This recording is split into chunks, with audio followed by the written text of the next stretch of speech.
যারা এখন পর্যন্ত ভোটার আইডি বা ন্যাশনাল আইডি করেননি তারা চাইলে খুব সহজে হাতে থাকা মোবাইল ফোন বা কম্পিউটার দিয়ে আবেদন করে নিতে পারেন। এজন্য বয়স হতে হবে সর্বনিম্ন 18 বছর। 18 বছর যাদের বয়স তারা আবেদন করতে পারবে।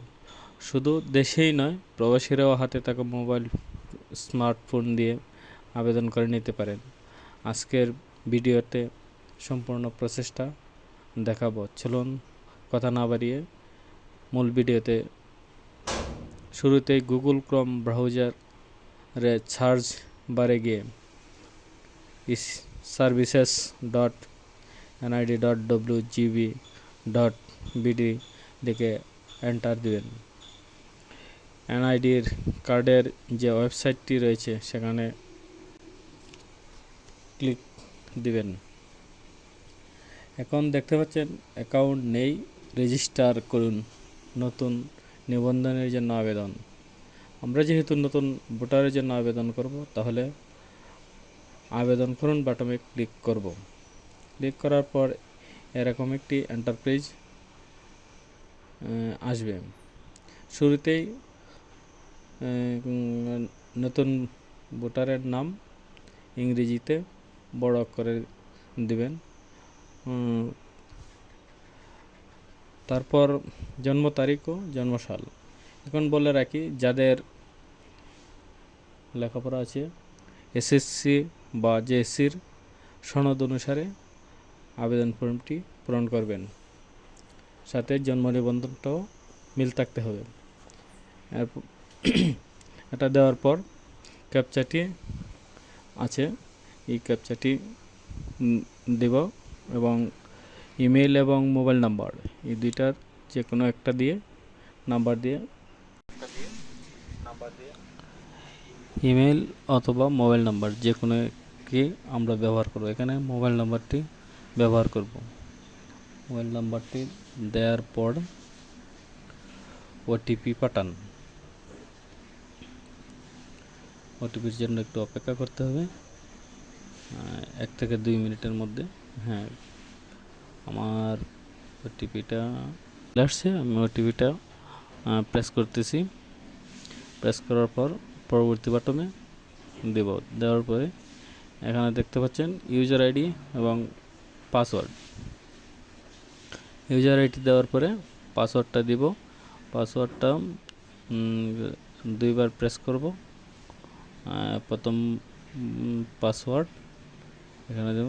তবে আপনারা মনে রাখতে হবে, যদি কোনো সময় এটাই ভুল হয়ে যায় তখন এটা দিয়ে আবার লগ ইন করে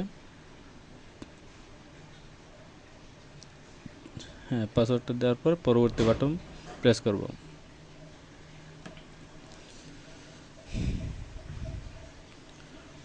পরবর্তী বাটন প্রেস করার পরে আমার অ্যাকাউন্টটি ক্রিয়েট হয়ে গেল। এখন প্রোফাইল, পাসওয়ার্ড পরিবর্তন, মোবাইল নাম্বার।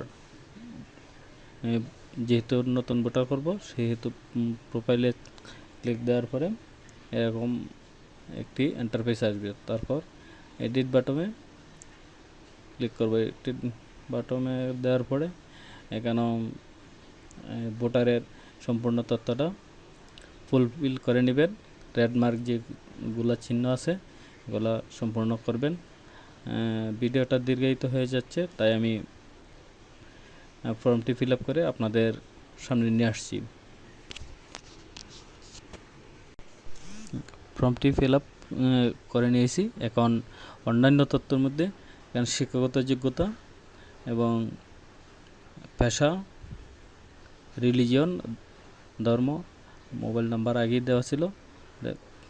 দেওয়ার পরে পরবর্তী বাটনে ক্লিক করার পরে ঠিকানা অপশনটা আসছে। এখানে আমরা বর্তমান ঠিকানা দিয়ে ভোটারকে নিবন্ধনের জন্য বলবো, কারণ বর্তমান ঠিকানা দিলে অনেক সুবিধা আছে।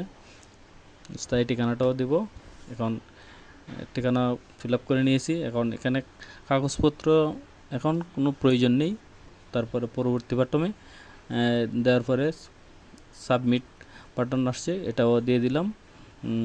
এখন ফর্মটা ডাউনলোড করব। ভোটার নিবন্ধন ফর্ম 2 ডাউনলোড করব। একটু অপেক্ষা করতে হবে, ডাউনলোড হচ্ছে। হ্যাঁ, ডাউনলোড হয়ে গেছে। এখন এখানে একটু বলে রাখি, অনেকেই এই তথ্যটা জানে না, যেমন ভোটারের আবেদন এবং ঠিকানা ফুলফিল করার পরে দেখা যায় অনেক সময় ডাকঘরটা ঠিক থাকে না। ডাকঘরটা আমরা হাতে লিখে দেওয়ার পরে অফিস থেকে তারা করে নেবে। এরপরে দেখেন শনাক্তকারী বাবা অথবা মায়ের আইডি নাম্বার আর 35 নম্বরে স্বাক্ষর, আর যাচাইকারী 41, 48, 42 সিল সহ স্বাক্ষর দিতে হবে স্থানীয় মেম্বারের।